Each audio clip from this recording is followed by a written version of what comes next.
Oh, please, for the love of God, work this time. This is third time. Try doing this fucking video. I swear, book has a fucking curse on it.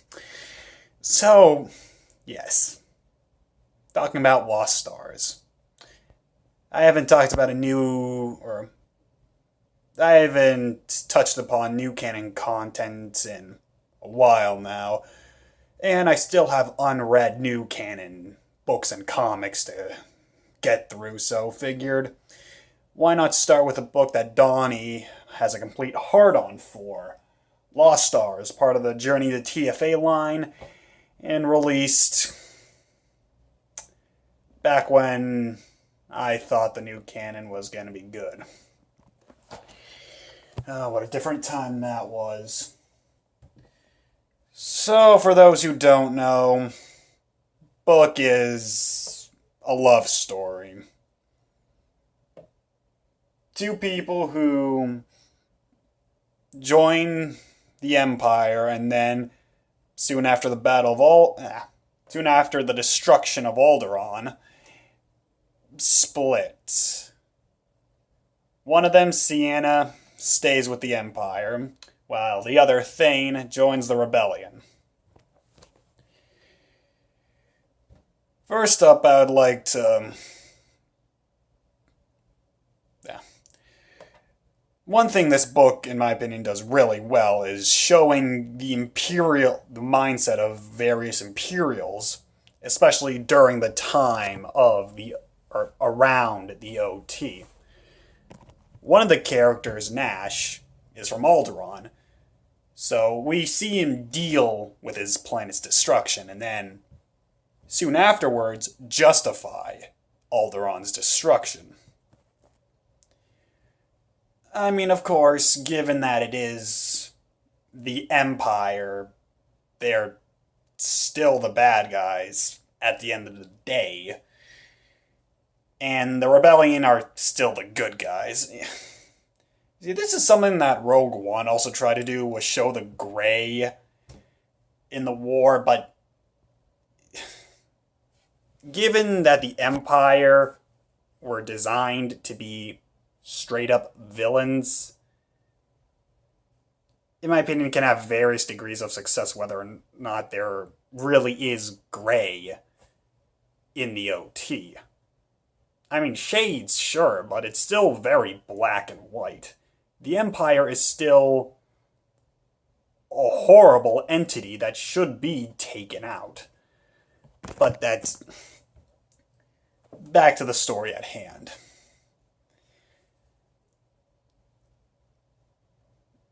Claudia Gray, in my opinion, knows how to create interesting characters, especially those who have very different opinions from one another. You can understand where everybody is coming from. You know why Sienna, despite acknowledging the horrible act that the Empire has done, you can understand why she sticks with them. I personally disagreed with all of her rationale, but you can at the very least understand. Thane, who, FYI, is a redhead, so he's automatically the best character in the book, is a complete cynic. And I do think that's an interesting idea that, at least for me, haven't seen too much in either canon. Especially as the book goes on. We hit a point, or he hits a point, where he actually starts to get hopeful. And then, of course, given that this is reality, although that is dashed away. And personally, I liked him a lot more than Sienna. I just found him a lot more interesting, and I could actually get behind his thought process. We get to see, like I said earlier, we also get to see the Imperial side of things, how they view the war. That the rebellion are just terrorists.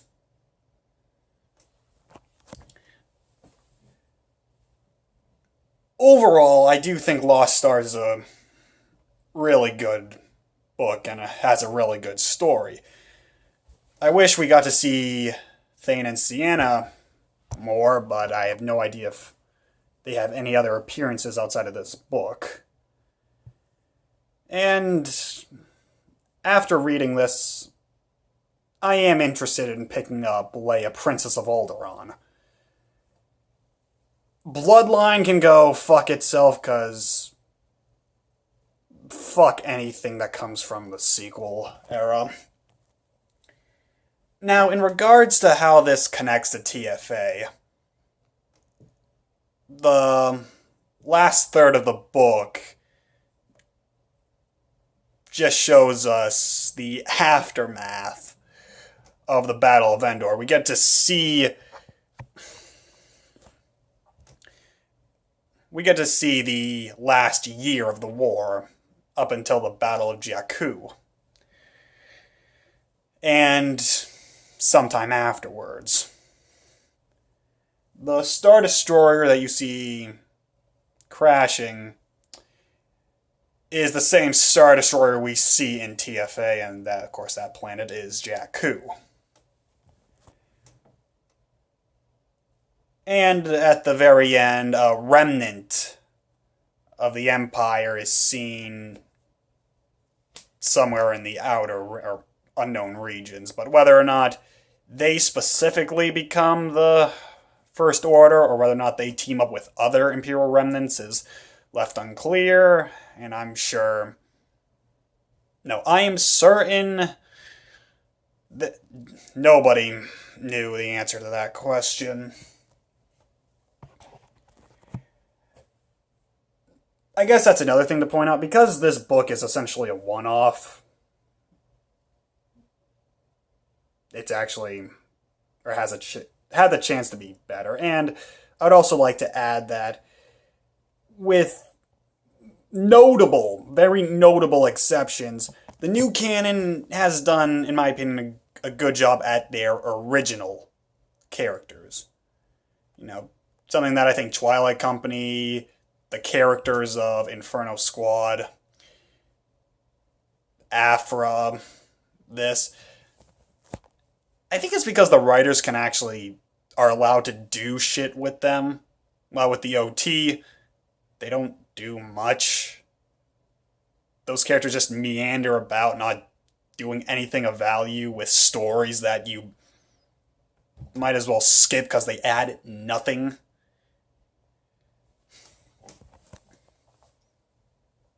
So yeah, I enjoyed this story.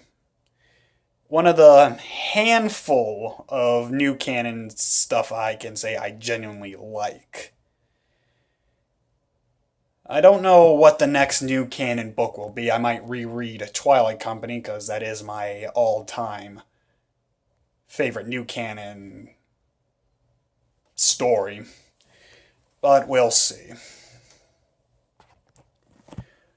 I wanted to take this opportunity to talk about some of the positive aspects of the new canon, because I am a dual canon fan with a EU leaning. So I am not afraid to talk about the things that I can't stand about the new canon. But I think it's only fair that I talk about the things I like too. Now, in my opinion, there are more negatives than there are positives. But it would be unfair for me to just focus solely on the negatives. One last thing before we go. So one of the great things about Twilight Company was we had 3 sequences of barefoot female characters, specifically pointing out that the female character in question is barefoot.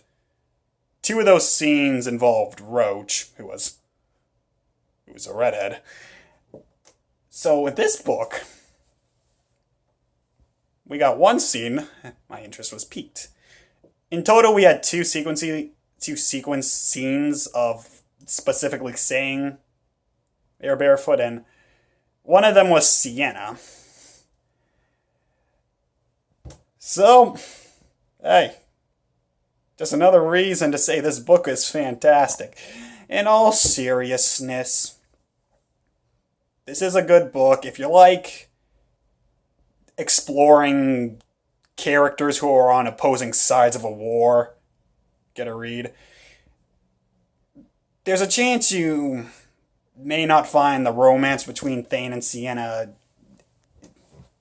endearing, but I found it endearing enough. Certainly not my favorite romance in Star Wars. With what I read, watched, and played, that would probably go to Anakin and Padme. Yeah. So, what did you all think? Have you read Lost Stars? Were you one of the, 2 people who read it before TFA?